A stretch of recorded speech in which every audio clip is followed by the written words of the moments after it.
साथियों नमस्कार। अर्थ की पाठशाला में एक बार फिर बहुत स्वागत है आपका। हम बात कर रहे थे अर्थ की पाठशाला में एक बहुत ही महत्वपूर्ण टॉपिक है न्यूनतम समर्थन मूल्य, मिनिमम सपोर्ट प्राइस। और ये इस टॉपिक का तीसरा वीडियो और अंतिम वीडियो है। तो इस टॉपिक को शुरू करते हैं और उसमें जो बची हुई चीजें इस टॉपिक को कंप्लीट करते हैं। और अभी इसके पहले 2 वीडियो इस टॉपिक से रिलेटेड आ चुके हैं। अगर इस टॉपिक को और समग्रता से समझना है तो आप उसे देख सकते हैं, और अगर आपने उसे देख लिया हो तो ये टॉपिक शुरू करते हैं इस क्लास की। और टॉपिक हमारा है मिनिमम सपोर्ट प्राइस। हमने कहा था कि मेंस के पॉइंट ऑफ व्यू और प्रीलिम्स के पॉइंट ऑफ व्यू से ये बहुत महत्वपूर्ण टॉपिक है, तो इसको लेके हम चल रहे थे। तो इसमें हमने एक साइंटिफिक तरीके से देखा, अभी तक हमने क्या क्या देख लिया। एक तो हमने देख लिया what is MSP, minimum support price क्या है। तो मैंने बताया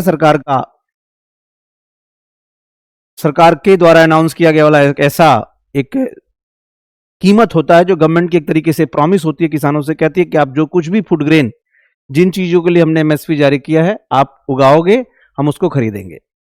वाई भी हमारा क्लियर हो गया है। उद्देश्य क्या है? किसानों को बढ़ावा देना, खेती करने के लिए उनके स्टैंडर्ड ऑफ लिविंग को अच्छा करना। ये सारी बातें हम कर चुके हैं। वेन हिस्ट्री की बात हमने कर ली है पहले वीडियोस में कि भाई कैसे, मैं थोड़ा सा रिवाइज कर दूं। एफसीआई बना, सीएसीपी बना 1965 में, और एफसीआई को जिम्मेदारी दी गई खरीदने के लिए न्यूनतम समर्थन मूल्य पे किसानों से अनाजों को, और जबकि सीएसीपी को जिम्मेदारी दी गई कि न्यूनतम समर्थन मूल्य कितना होगा, इसका अनाउंसमेंट यानी रिकमेंडेशन करना है किसको? गवर्नमेंट के लिए, और गवर्नमेंट विल अनाउंस इट। तो व्हेन क्लियर हो गया है। हाउ की बात हो गई थी, और हाउ को मैंने कहा कि सीएसीपी क्या करता है, 3 फॉर्मूले होते हैं।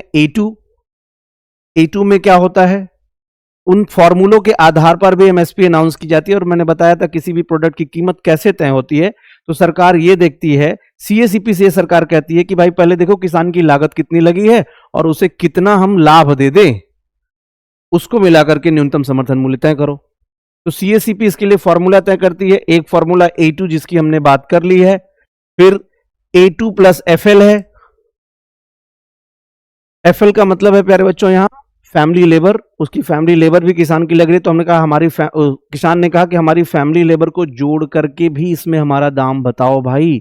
और फिर अभी चल रहा है मामला C2 यानी कॉम्प्रिहेंसिव की बात चल रही है कि कॉम्प्रिहेंसिव कॉस्ट को ध्यान में रख के हमें बताइए हमारा क्या है। यहां तक हो चुका था। अब बात करते हैं, अब एनालिटिकल पार्ट में आते हैं कि एमएसपी के बेनिफिट्स क्या हैं, एमएसपी के चैलेंजेस क्या हैं, और एमएसपी पे पीवाईक्यूज जो आए हुए हैं, एक या 2 क्वेश्चन प्रीलिम्स का लेंगे यूपीएससी में आया हुआ, और मेंस का एक क्वेश्चन लेंगे। इतना हम आज करने वाले हैं। तो चलिए शुरू करते हैं।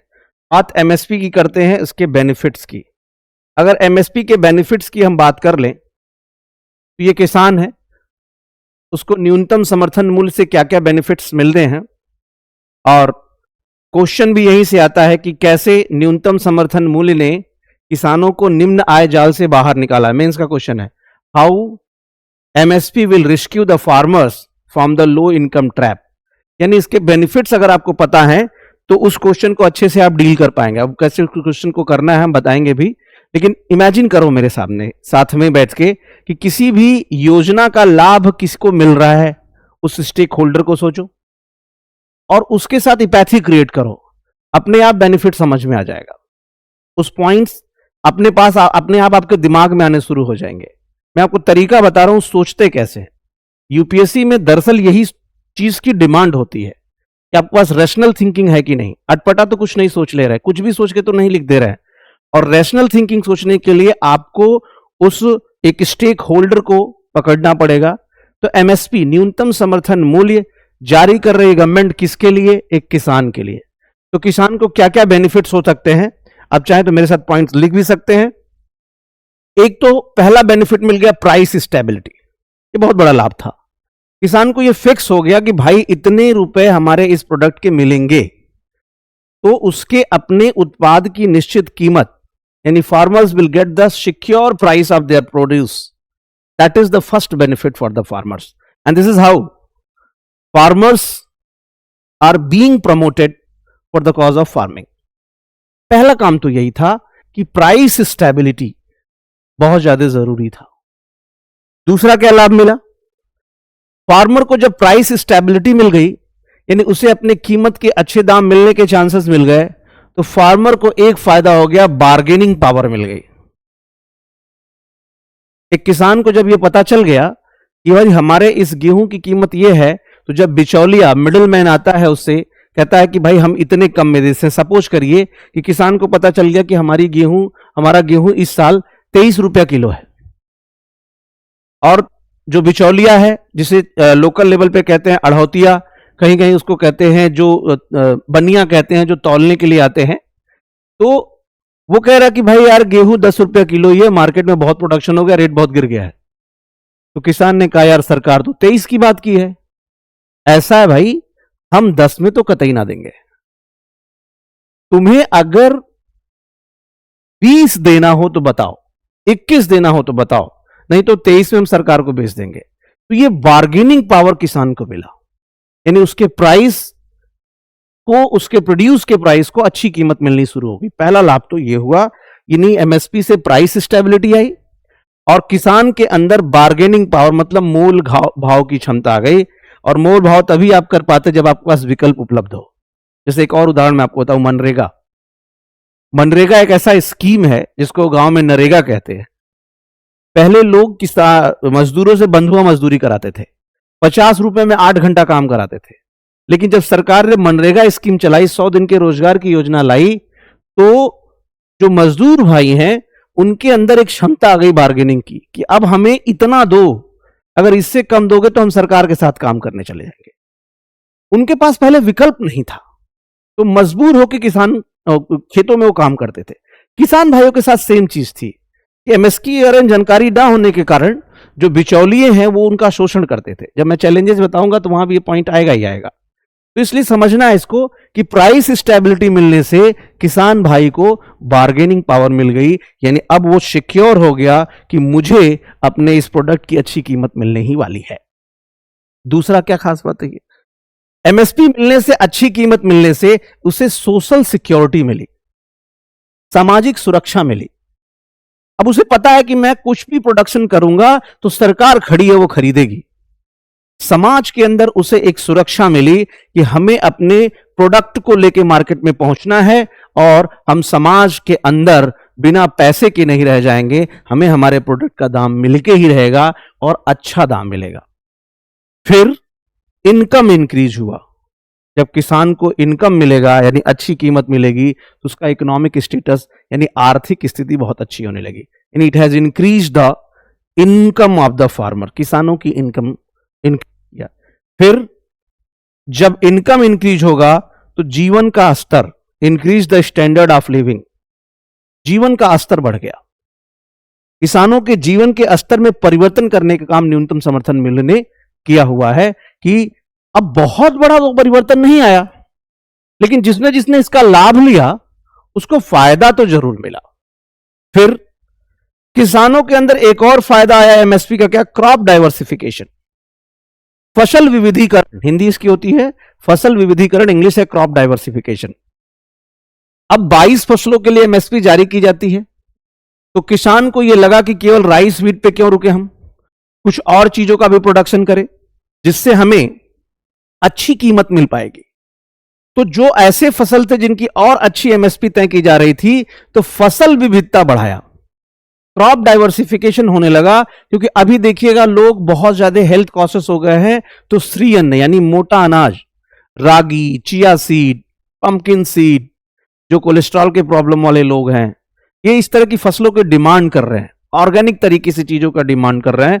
तो केवल राइस और व्हीट, गेहूं और चावल पे टिके न रह करके किसान भाई क्या करने लगे, विभिन्न प्रकार की फसलों का क्रॉप डाइवर्सिफिकेशन, फसल विविधीकरण को बढ़ावा इसने दिया, जिससे किसानों की आय और अच्छी होने लगी और ये स्टैंडर्ड ऑफ लिविंग इनका बहुत बेहतर होने लगा। अगला पॉइंट कह सकते हैं कि भाई प्रिवेंट फॉर डिस्ट्रेस सेल, वही बात हो गया। यानी प्रिवेंट फ्रॉम डिस्ट्रेस सेल का मतलब क्या है, किसने बचाया किसान भाइयों को कि जितना मन करे जैसे मन करे उस तरीके से ये बेचने को मजबूर नहीं हुए, इससे बच गया।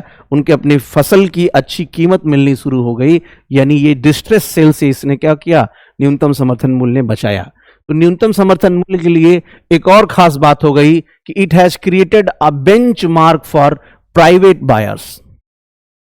जो निजी खरीदने वाले थे सरकार के इतर, उनके लिए एक पैरामीटर सेट कर दिया, बेंचमार्क सेट कर दिया कि भाई अब आपको क्या है, इससे नीचे नहीं खरीदना है, ये मिनिमम है जो हम दे रहे हैं। तो ये रहा कुछ लाभ, जो 7-8 पॉइंट है जो न्यूनतम समर्थन मूल्य के लाभ के रूप में आप लिख सकते हो मेंस में। और जैसे क्वेश्चन आया कि भाई कैसे न्यूनतम समर्थन मूल्य किसानों को निम्न आय जाल से बाहर निकालता है, तो ये एश्योरेंस दे करके, प्रिवेंट डिस्ट्रेस सेल करके, क्रॉप डाइवर्सिफिकेशन करके और बार्गेनिंग पावर देके उन्हें निम्न आय जाल से क्या करता है, लो इनकम ट्रैप से ये बाहर निकालता है। लेकिन देखिए चैलेंजेस भी हैं इस पॉइंट के साथ, बहुत सारे चैलेंजेस भी हैं।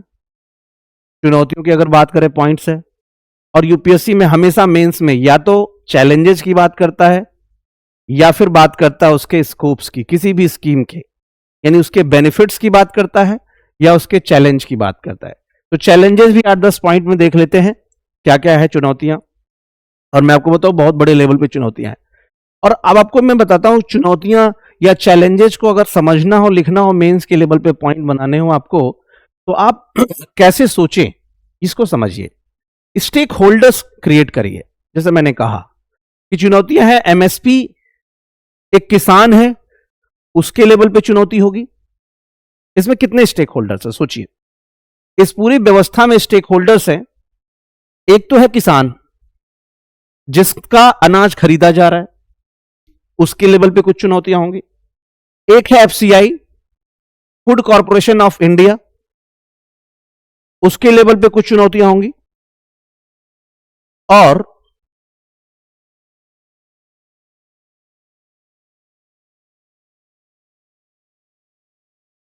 मैंने कहा चैलेंजेस अगर समझना है तो स्टेक होल्डर समझिए। मैंने कहा एक है किसान, इसके लेवल पे चैलेंजेस होगी। Farmer,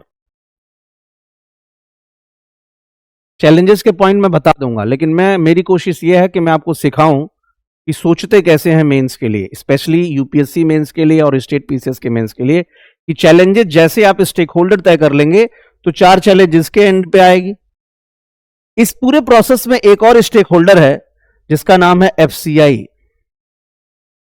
food corporation of India, खरीदने का काम यही कर रही है, इसके लेवल पे चैलेंजेस है। फिर इस पूरे प्रक्रिया के अंदर खरीद कर करके एक जगह स्टोर हो रहा है और जिस चीज को पूरा देखने की कोशिश होती है वो है गवर्नमेंट। गवर्नमेंट के लेवल पे भी चैलेंजेस है, इसमें सेंटर भी होगा, स्टेट्स भी होगा। और जब ये खरीदा जा रहा है इस पूरे प्रक्रिया को लेकर के, तो इस पूरी प्रक्रिया में इस फार्मर और एफसीआई के बीच में एक मिडलमैन है, बिचौलिया, ये भी एक चैलेंज क्रिएट करेगा। और इसका चैलेंज इस तरीके का है कि मैं आपको बताऊं, एमएस स्वामीनाथन साहब कहते हैं कि बिचौलियों का प्रभाव इस तरीके से है इस पूरी व्यवस्था पे, ये व्यवस्था जो किसानों के लिए बनी थी वो फेल हो चुकी है। वी शांताराम कमेटी की रिपोर्ट क्या कहती है? वी शांताराम कमेटी की रिपोर्ट कहती है कि 94% फार्मर्स, किसान, 94% किसान अपने फसलों को न्यूनतम समर्थन मूल्य पे बेचते ही नहीं है। और सरकार हर साल अपनी पीठ थपथपाती है, 8,000 करोड़ 9,000 करोड़ रुपए का हमने क्या खरीदा, न्यूनतम समर्थन मूल्य पे फूड ग्रेन खरीदा। तो सरकार खरीद किससे रही है? एक कमेटी की रिपोर्ट कहती है 94% किसान बेच नहीं रहे हैं।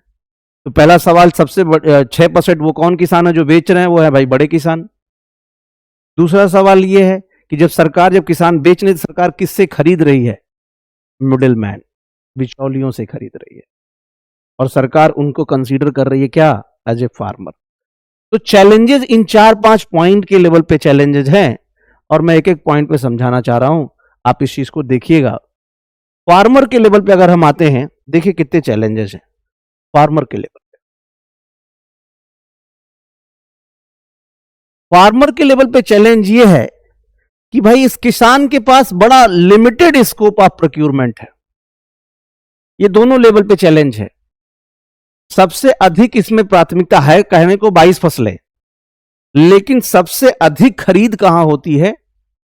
सबसे अधिक खरीद होती है चावल और गेहूं की। क्यों होती है? उसको प्राथमिकता देती है एफसीआई। किसान के लिए टेंशन है, वो चावल गेहूं ही कर सकता है ज्यादा। बहुत से ऐसे राज्य हैं, मध्य प्रदेश और सब जगह है, जहां पे दलहन फसलों के उत्पादन के लिए अच्छा होता है, लेकिन वो बेचारे मजबूर होकर चावल दाल कर रहे हैं। दूसरी चीज क्या है? राइस और व्हीट का डोमिनेंस है। 22 फसल तो है, लेकिन सबसे अधिक जो खरीद होती है वो चावल और गेहूं की होती है। अब क्यों होती है? क्योंकि इससे खरीद करके बफर स्टॉक बनाया जाता है और न्यूनतम समर्थन मूल्य में उसी को फिर बेचा जाता है। यानी न्यूनतम समर्थन मूल्य के तहत वहां खरीद के रखने के बाद सार्वजनिक वितरण प्रणाली के तहत उसको फिर भी बेचा जाता है। तो सार्वजनिक वितरण प्रणाली में जिस प्रोडक्ट की डिमांड ज्यादा होगी, उसी की खरीद ज्यादा होगी। इसलिए एमएसपी पे खरीद के मामले में चावल और गेहूं का डोमिनेंस है। किसान बेचारा, उसके पास प्रोक्यूरमेंट के स्कोप बहुत लिमिटेड है। पहला चैलेंज तो ये हो गया।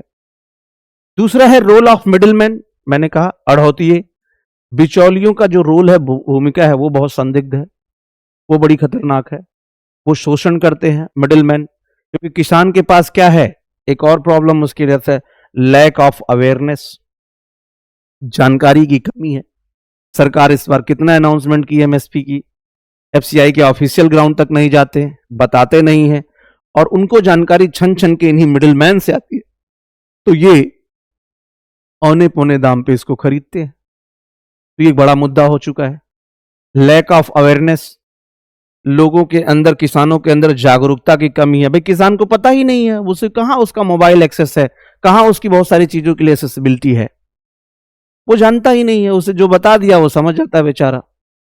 दूसरा चीज क्या है कि उसके खरीदने, जो उसके बहुत बड़े जो किसान है ना, उनका वॉल्यूम बहुत कम है। यानी प्रोडक्शन 2 कुंटल 4 कुंटल 6 कुंटल हो रहा है। अब उसको लेके कहां बेचारे जाएंगे न्यूनतम समर्थन मूल्य पे बेचने के लिए? वो सोचते हैं यार बेच के निकलो। और किसान को समझो इतनी उसके पास बर्डन प्रॉब्लम्स है। आगे मैं बता रहा हूं, कॉम्प्लेक्स प्रोक्यूरमेंट प्रोसेस।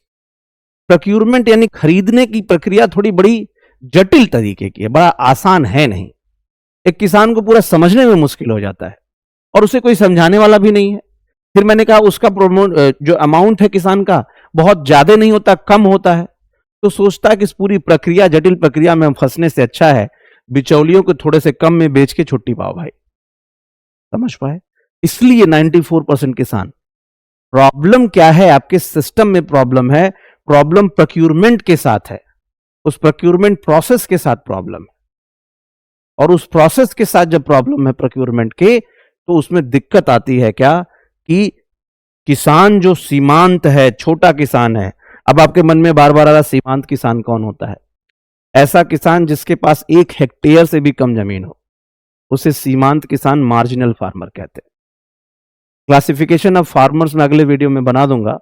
इंडिया में फार्मर्स के क्लासिफिकेशन का बेस क्या है, कितने % फार्मर्स हैं, क्या है, वो हम बात कर लेंगे क्लासिफिकेशन ऑफ फार्मर्स को लेकर के। लेकिन फिलहाल अभी ये समझ लीजिए आप कि सीमांत किसान, मार्जिनल फार्मर वो होता है जो उसको लेस देन 1 हेक्टेयर इसके पास जमीन हो। और 1 हेक्टेयर स्टैंडर्ड मानक होता है क्या? 100 मीटर लंबा और 100 मीटर चौड़ा का जो स्क्वायर होता है 100 मीटर का, वही 1 हेक्टेयर कहलाता है। इससे भी कम, यानी 100 मीटर लंबा 100 मीटर चौड़ा से भी कम जमीन जिसके पास है, वो सीमांत किसान कहता है। और इनकी संख्या भारत के अंदर अप्रॉक्स 70% है। और स्मॉल फार्मर्स को भी जोड़ दे तो 85% के ऊपर चले जाते हैं। ये इनकी संख्या बहुत ज्यादा है मार्जिनल फार्मर। तो कॉम्प्लेक्स प्रोक्यूरमेंट प्रोसेस के कारण भी इनका एक बहुत बड़ा चैलेंज है, जिसमें इंटरेस्ट नहीं दिखा पाते हैं। डिले इन पेमेंट, इसकी पेमेंट प्रक्रिया भी बहुत डिले हो जाती है। आज किसान ने अपना गेहूं तौलाया, आधार कार्ड दिया, चेक, अपना पासबुक दिया, अकाउंट नंबर दिया, अब 15 दिन बाद, 20 दिन बाद, 1 महीने बाद, 2-2 महीने बाद पैसा आ रहा है।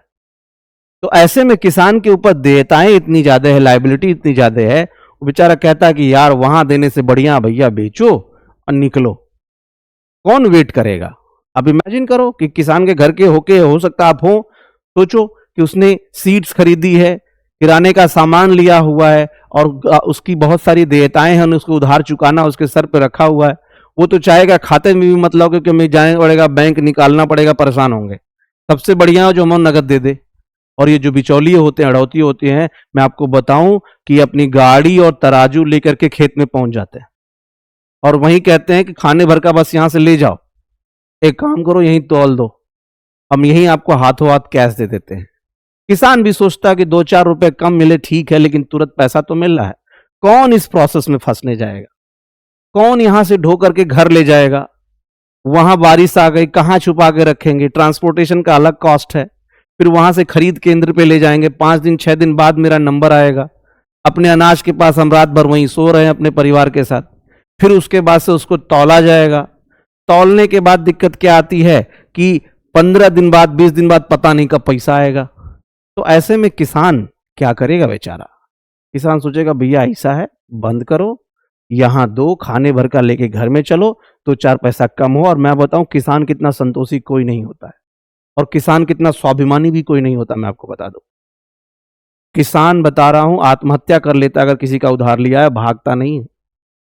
भागते मेहुल चौकसी, विजय माल्या और नीरव मोदी जैसे लोग जिन्होंने बहुत पैसा ले रखा है। लेकिन किसान सुसाइड कर लेता है लेकिन वो भागता नहीं है कहीं। किसान कितना स्वाभिमानी कोई नहीं हो सकता है, किसान कितना धैर्य रखने वाला कोई नहीं हो सकता है। लेकिन वो धैर्य रख भी ले इस मामले में, लेकिन उसके ऊपर देयताएं इतनी, उसके ऊपर जिम्मेदारियां इतनी ज्यादा हैं, इसलिए इस प्रोसेस को लेकर के वो बड़ा दुखी है। तो लेट पेमेंट का जो प्रोसेस है ना, ये बड़ा मुश्किल है। फिर क्या है? Role of FCI officers. FCI के जो अधिकारी हैं वो क्या करते हैं? मैंने कहा करप्शन और लीकेजेस जो जहां सिस्टम बना हुआ है, ये प्रेफरेंस देते हैं मिडिल मैन को चीजों को खरीदने के लिए। किसान को सीधे वो चीजें वो उस तरीके से व्यवहार नहीं करते, जिसके कारण किसान दुखी होता है। मिडिल मैन से इनकी साठगांठ होती है। 2 काम करते हैं मिडिल मैन से। मिडिल मैन से दूसरा काम ये क्या करते हैं कि उनसे या तो खराब फूड ग्रेन ले लेते हैं और फिर अपना उनका कुछ कमीशन सेट होता है और उन्हीं से अनाज लेते हैं। तो अनाज भी लिया, खराब लिया, और जिसका देखिए बाद में परिणाम क्या आता है। जब मैं पीडीएस पढ़ा रहा था तो मैंने आपको बताया था कि क्या ऐसा रीजन है कि सार्वजनिक वितरण प्रणाली पे मिले हुए अनाज को लोग बेचते हैं बाहर और उसके बाद दूसरा खरीद के खाते हैं क्योंकि उसकी क्वालिटी बहुत खराब होती है। तो एफसीआई ऑफिसर सीधे किसान से ना लेके मतलब प्राथमिकता देते हैं। तो इनका रोल जो है ना, करप्शन, अकाउंटेबिलिटी सेट नहीं है। ये एक बहुत बड़ा रीजन है इस पूरी प्रक्रिया के अंदर। किसान भाइयों को यह समझ में आना चाहिए कि उनके साथ वो व्यवहार नहीं होता है, इसलिए वो इन चीजों से वंचित हैं। और एक बड़ा कारण क्या है? Lack of political will and administrative will. Lack of political will and administrative will, राजनीतिक इच्छा शक्ति की कमी, और दूसरा है क्या? प्रशासनिक इच्छा शक्ति की कमी।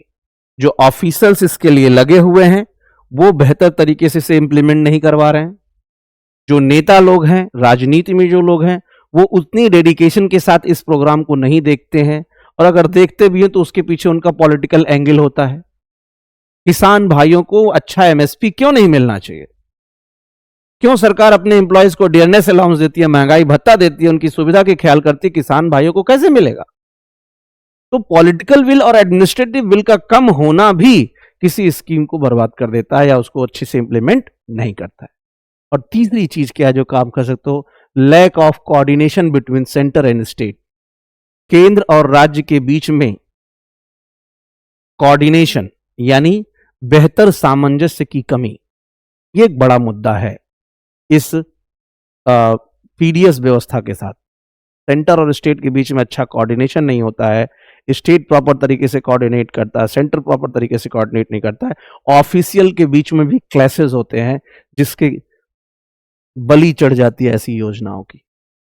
ये कुछ बेसिक 8-10 पॉइंट आप लिख सकते हैं न्यूनतम समर्थन मूल्य के चैलेंजेस के लिए। यही पॉइंट आता है गिव योर सजेशंस। भाई देखिए, हम भारतीय हैं, सजेशन देने में माहिर है। Give your suggestion for the better implementation of the what minimum support price. चलिए एक एक चैलेंज को लेकर के एक एक सजेशन बता देते हैं। क्या क्या सजेशन हो सकता है, आप खुद थोड़ा सोचिए, मेरे साथ सोचिए। चलिए, अगर प्रॉब्लम पता है तो सोल्यूशन हो सकता है कि नहीं? सिंपल सी बात है। और भारत तो यार देखो, राय देने के मामले में सबसे आगे हम लोग हैं। आप कहीं चले जाइए, बस ये कह दीजिए कि यार मुझे बहुत तेज छींक आ रही है, तो 10 लोग बताएंगे ये कर लीजिए, काढ़ा पी लीजिए, ये जिंजर टी ले लीजिए, ये दवाई ले लीजिए, ये कर लीजिए। तो राय देने के मामले में तो हम डॉक्टर। तो यार सोचिए, हमने पूरा प्रॉब्लम बता दिया। और मैं बता दूं, सबसे अच्छा डॉक्टर वही होता है जो सुनता बढ़िया से, प्रॉब्लम को डायग्नोस करता है और फिर उसके बाद से 2 दवाई लिखता है। सबसे खराब डॉक्टर वो है जो सबसे ज्यादा दवाई देता है। वो इस इंटेंशन के साथ देता है कि कोई तो लग जाएगी, 8-10 लिख देते हैं, उसमें से 1-2 तो काम कर जाएगा। इसलिए सजेशन भी स्पेसिफिक होने चाहिए जब आप मेंस के लिए दे रहे हो। और क्या होने चाहिए? सजेशन विद सोल्यूशन होना चाहिए। सोल्यूशन और सजेशन दोनों एक साथ काम करने चाहिए। तो चलिए पहले बात करते हैं। लिमिटेड स्कोप ऑफ प्रोक्यूरमेंट एक प्रॉब्लम था, तो वाई व्हीट एंड राइस, उसकी डोमिनेंस को कम करिए। अधिक से अधिक अन्य फसलों के प्रोक्यूरमेंट के लिए न्यूनतम समर्थन मूल्य को बढ़ा के जारी किया जाना चाहिए। और केवल राइस और व्हीट, गेहूं और चावल के डोमिनेंस को कम करना चाहिए। फिर है लैक ऑफ अवेयरनेस। तो भैया ऐसा है, किसानों को जागरूक बनाइए, ऑफिशियल्स को लगाइए, एफसीआई ऑफिसर को ग्राउंड पे लेके जाइए, ग्राउंड के लेवल पे जाकर के वहां के लोकल नुक्कड़ नाटक के माध्यम के, वहां के किसानों की भाषाओं के माध्यम से नाटक करके, रोड प्ले करके किसानों को बताइए कि ये न्यूनतम समर्थन मूल्य है, इससे आपको इतना मिलने वाला है और अपने प्रोडक्ट को यहां पे बेचिए। अवेयरनेस बढ़ाना है। फिर कह रहा है कॉम्प्लेक्स प्रोक्यूरमेंट प्रोसेस, खरीद की प्रक्रिया को क्या है और आसान करिए। ये कॉम्प्लेक्स क्यों है? किसान आए अपना प्रोडक्ट करे, इस तरह आप खरीदने की इस प्रक्रिया को किसान को 4-5 दिन क्यों वेट कराना? आपके पास मैन पावर है, उसको यूज करिए, आपके पास मशीनरीज है, उसको यूज करिए। और क्यों नहीं एफसीआई खेतों में जा सकती है किसानों के? अगर वो मिडिल मैन किसान के खेत में जा सकता है तो एफसीआई क्यों नहीं जा सकती है? वहां जा सकती है, वहां खरीदे, उसके ट्रांसपोर्टेशन का कॉस्ट बचे, और तब तो फेथ जनरेट होगा सरकार के प्रति। तो एफसीआई ऑफिसर की अकाउंटेबिलिटी सेट होनी चाहिए। वो जाएं, ग्राउंड तक जाएं, खेतों तक जाएं, और ऐसा सेटअप बने कि किसान को उनके प्रोडक्ट की अच्छी कीमत मिले। यानी there should not be any middle man. इन मिडिल मैन को रोकना चाहिए, मिडिल मैन की चीजों को खत्म करना है। हालांकि मिडिल मैन इतने स्ट्रांग हैं कि अभी आपने सुना होगा किसान आंदोलन हुआ था, फार्म लॉज वापस कर लिए गए, उसमें बहुत बड़ा रोल इन मिडिल मैन का था। आप देखिएगा उस विरोध में एक भी छोटा किसान नहीं था, पूर्वांचल का कोई किसान नहीं था, साउथ इंडिया के किसान नहीं थे, पंजाब, हरियाणा, वेस्टर्न यूपी के बड़े किसान थे और बिचौलिए थे। क्योंकि ये फार्म लॉज जो लाया जा रहा था उसके अंदर पहले ही लॉ में एपीएमसीज को खत्म करके, एपीएमसीज मतलब ऐसी मंडियां जहां कृषि चीजों को बेचा जाता था, जहां मिडिल मैन होते हैं, उनको समाप्त करके, मिडिल मैन को खत्म करके किसान भाइयों को सीधे लाभ देने की बात की गई थी।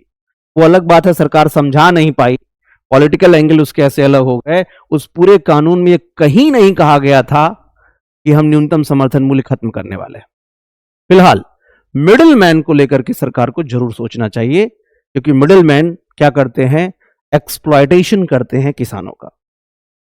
डिले इन पेमेंट प्रोसेस, जो पेमेंट प्रोसेस है उसके डिले को कम करना चाहिए। कोशिश हो छोटे किसानों को उनको कैश दे दो भाई, उनको कैश की जरूरत है।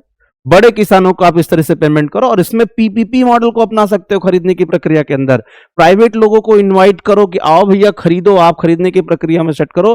किसान 1 क्विंटल गेहूं लेके आता है, 50 किलो गेहूं लेके आता है, जो भी अनाज लेके आता है उसको एफसीआई ही खरीदे, अपने प्राइवेट पार्टनर्स के साथ मिलकर खरीदे, तो प्रोक्यूरमेंट और पेमेंट तुरंत हो। तो ये सजेशंस देखिए, मैं एक बताता चल रहा हूं, केवल सजेशन नहीं दे रहा हूं, सोल्यूशन भी बताता चल रहा हूं। यही करना है आपको, ये सीखना है आपको जब मेंस आप लिख रहे हो कि पेमेंट, जब सजेशन दो विथ सोल्यूशन। जैसे मान लीजिए किसी ने कहा था मुझे आईएएस बनना है, किसी ने कहा जाओ पढ़ो, अब ये कोई सजेशन हुआ? बोला पढ़ो, इससे क्या हो जाएगा? फिर आपने कहा मेहनत से पढ़ो, अब इससे क्या हो जाएगा? किसी से बताओ कि भाई ये किताब ले लो, ये कोचिंग इंस्टीट्यूशन ज्वाइन कर सकते हो, ये तरीका है पढ़ने का, ये कुछ अपने जो लोग सेलेक्ट हो गए उनके एक्सपीरियंसेस को देखो, फिर मेहनत करो, अपना टाइम सेट करो। This is what suggestion with solution. तो आपको ये देना है। फिर रोल ऑफ एफसीआई ऑफिसर्स, मैंने वही कहा, अकाउंटेबिलिटी सेट होनी चाहिए, कहां कैसे खरीदा जा रहा है, कितना खरीदा जा रहा है, उसकी मॉनिटरिंग होनी चाहिए, ट्रांसपेरेंसी होनी चाहिए, और जो भी जिम्मेदार हो गलत काम करते हुए उसे पनिशमेंट देना चाहिए। और जब एक लोग पनिशमेंट पाएंगे, सस्पेंड होंगे, तो सब अपने आप ठीक होना शुरू हो जाएंगे। तो ये भी सेट होना चाहिए। एडमिनिस्ट्रेटिव विल और पॉलिटिकल विल, नेताओं को भी सोचना चाहिए कि इस स्कीम से किसान भाइयों को लाभ देना है, वो बेहतर तरीके से इंप्लीमेंट हो कि नहीं रही है, वो हो नहीं रही है तो क्यों नहीं हो रही है। दूसरी चीज ये भी सोचना होगा किसको, प्रशासनिक अधिकारियों को, जो आप खुद बनने वाले हैं, कि भाई हमें इंप्लीमेंटेशन करना है, इसको बेटर तरीके से इंप्लीमेंट हो रहा है कि नहीं। और फिर lack of coordination between centre and states, केंद्र और राज्य के बीच में जो कोऑर्डिनेशन उसको बढ़ाना होगा, प्रॉपर तरीके से उसको अच्छा करना होगा, सेंटर को खुद आगे आना होगा स्टेट्स के साथ कोऑर्डिनेट करके, और इस पूरी स्कीम्स को सफल बनाना होगा। हमने बात कर लिया सजेशंस की, हमने बात कर ली चैलेंजेस की। अब थोड़ा सा बात कर लेते हैं मेंस का जो क्वेश्चन है इसके फॉर्मेटिंग की। मैं बस आपको थोड़ा थोड़ा फॉर्मेट बता दूंगा। What is MSP? देखिए इंट्रो पार्ट में सीधे सीधे कह रहा है एमएसपी की डेफिनेशन। डेफिनेशन इसका बताना है, परिभाषा बताना है कि एमएसपी है क्या, और इसको थोड़ा इंफॉर्मेटिव आपको रखना है कि एमएसपी कब से शुरू हुई, एमएसपी कौन अनाउंस करता है, एमएसपी के लिए रिकमेंडेशन कौन करता है, कितने क्रॉप्स के लिए होता है, साल में कितनी बार एमएसपी जारी की जाती है, एमएसपी डिसाइड कौन कौन करता है, और एमएसपी कब से दी जा रही है। ये पूरी इंफॉर्मेटिव पार्ट एमएसपी के बारे में बताना होगा विथ इट्स ऑब्जेक्टिव्स, इसके उद्देश्य के साथ। मेन बॉडी पार्ट में सीधे कह रहा है क्या, how it will rescue the farmers from the low income trap, यानी इसके बेनिफिट्स ऑफ एमएसपी। और बेनिफिट्स में ढेर सारी बातें हो जाएंगी, जैसे एमएसपी ने बार्गेनिंग पावर दे दी, एमएसपी ने डिस्ट्रेस सेल को रोका, एमएसपी ने प्राइवेट बायर्स के लिए एक सेट बेंचमार्क तय किया, एमएसपी ने स्टैंडर्ड ऑफ लिविंग को अच्छा किया, एमएसपी में इनकम को बेहतर किया। ये बहुत सारे पॉइंट्स आप एक साथ इसमें 7-8 पॉइंट मेन बॉडी पार्ट में जोड़ सकते हैं। और बात आती है कंक्लूजन की, तो कंक्लूजन मैंने कहा हमेशा पॉजिटिव होना चाहिए। इसके बेनिफिट्स तो हैं, लेकिन इसमें कुछ आप चैलेंजेस भी बताओगे कि दो देयर आर मेनी चैलेंजेस। न्यूनतम समर्थन मूल्य को लेकर के एमएस स्वामीनाथन क्या कहते हैं, वी शांताराम अभी मैंने बताया वो क्या कहते हैं, इसको जोड़ते हुए और सरकार द्वारा एमएसपी के इन्हांसमेंट 1.5 गुना करने के लिए इस प्रक्रिया को बताते हुए कहा सरकार लगातार कोशिश कर रही है कि इसको और बेहतर तरीके से इंप्लीमेंट किया जा सके। और सजेशंस चल रहे थे, फार्मर्स के इनकम को डबल करने की कोशिश सरकार कर रही है, और सरकार विभिन्न प्रकार की सब्सिडीज भी दे रही है ताकि किसानों की स्थिति बेहतर हो सके। This is how you will conclude it, यानी कंक्लूजन फ्यूचरिस्टिक होना चाहिए।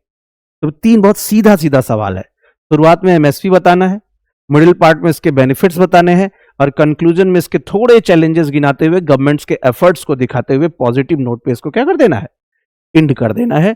ये इसका क्वेश्चन का फॉर्मेट होगा।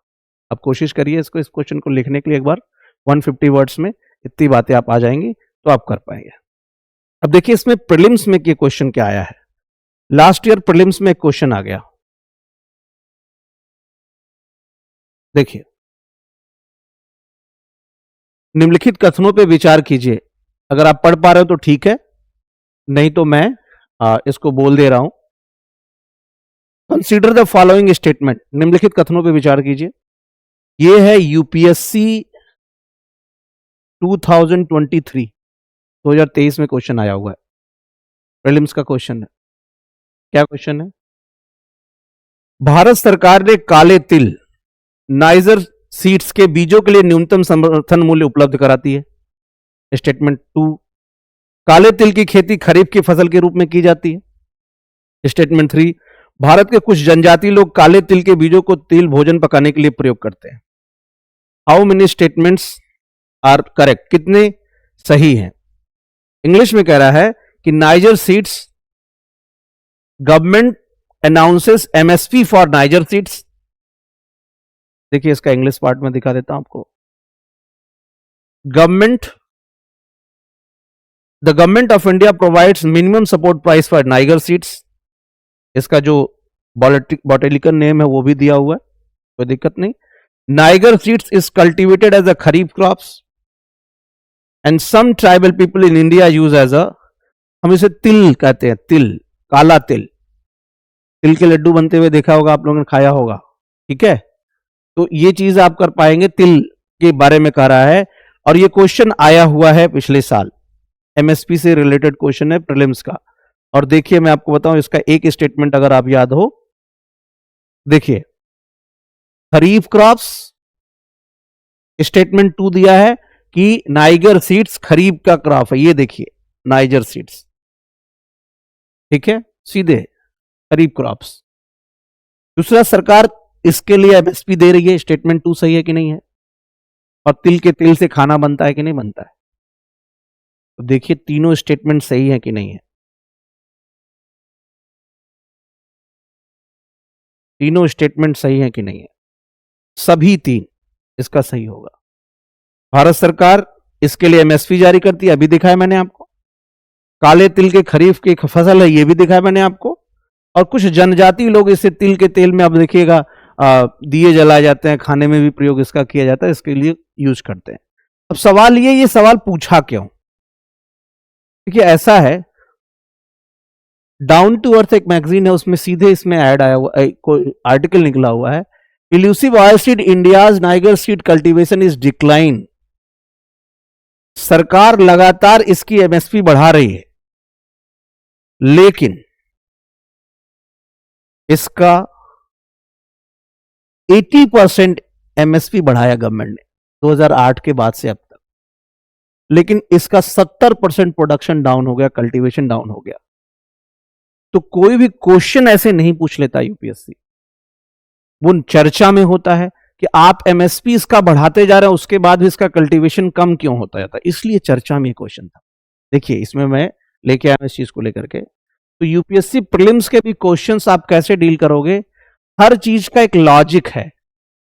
अगर इसको उठा के पूछ लिया है तो उसके पीछे ये है, तो यानी आपको अपनी नजर रखनी है पैनी, अगर आप पीसीएस भी दे रहे हो आप, कि क्या हो रहा है आपके अराउंड, और वहीं से आपका प्रीलिम्स का क्वेश्चन निकल के आता है, ठीक है। और देखिए एक बड़ा कॉमन सेंस का क्वेश्चन आया हुआ है, लघु कृषक बड़े खेत, small farmers big field, big field small farmer. कह रहा है निम्नलिखित में कौन सा एक लघु कृषक बड़े खेत संकल्प को संकल्पना का सर्वोत्तम उदाहरण है? देखिए इसका क्या, किसी क्षेत्र के अनेक सीमांत कृषक अपने आप को समूह में व्यवस्थित कर चुनिंदा कृषि प्रक्रियाओं में समकालीन और संगति लाते हैं। मतलब कुछ छोटे छोटे किसान, इसका सीधा पॉइंट यही है कि छोटे छोटे किसान आपस में मिलकर एक बड़ा फार्म लेते हैं और वहां मिलके खेती करते हैं, तो हो गया बिग फील्ड स्मॉल फार्मर। है स्मॉल फार्मर है, खेत उसका बड़ा हो गया। तो ऐसा एक क्वेश्चन आया यूपीएससी में, मैं बताऊं, अगर इस क्वेश्चन को आप देखेंगे तो इसको समझिएगा, क्लासिफिकेशन ऑफ फार्मर से क्वेश्चन है। इसके ऑप्शंस आप देखिएगा एक बार खोज करके।